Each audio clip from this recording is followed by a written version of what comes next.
नवयुग का आगमन अवतरण निकट है। उसे सृष्टा किसके माध्यम से पूरा करने जा रहे हैं, यह जानना हो तो समझना चाहिए कि युग अवतरण का श्रेय उन्हीं को उपहार स्वरूप भगवान दे रहे हैं जो उनके काम में लगे हैं। ऐसे लोगों को ही बड़भागी और सच्चा भगवत भक्त मानना चाहिए।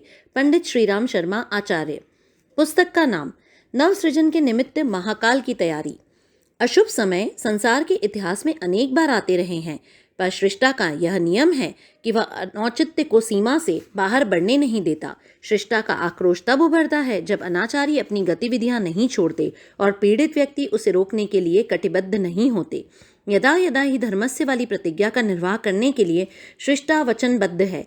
इन दिनों ऐसी ही परिस्थितियां बन रही हैं, तो क्या सदा यही अपराध करने और प्रताड़ना सहने की क्रिया प्रतिक्रिया चलती रहेगी? नहीं, ऐसा नहीं है। माता एक आंख जहां सुधार के लिए रखती है, वहां दूसरी आंख में दुलार भी भरा रहता है। समय बदल रहा है। रात्रि का पलायन और प्रभात का उदय हो रहा है। उसका निमित्त कारण एक ही बनने जा रहा है कि लोग स्वयं को बदलेंगे, स्वभाव में परिवर्तन करेंगे, गिरने और गिराने के स्थान पर उठने और उठाने की रीति नीति अपनाएंगे और पतन के स्थान पर उत्थान का मार्ग ग्रहण करेंगे। यही नवयुग है, यही सतयुग है जो अब निकट से निकटतम आता जा रहा है। नवयुग के आगमन की भूमिका को विस्तार से समझने के लिए प्रस्तुत है आज की पुस्तक, जिसमें युग संधि के वर्तमान वर्षों की तथा अगले दिनों अवतरित होने वाली सुंदर संभावनाओं की विस्तृत जानकारी दी गई है। पुस्तक के कुछ सद्वाक्य। बुद्धिमत्ता का वास्तविक स्वरूप यही है कि जो कुछ हस्तगत है उसका श्रेष्ठतम सदुपयोग बन सके। भगवान की नीति जहाँ सौजन्य के प्रति अनुरूप का प्रदर्शन है, वहाँ दूसरी ओर उद्दंडता के प्रति प्रताड़नापूर्वक व्यवहार भी है।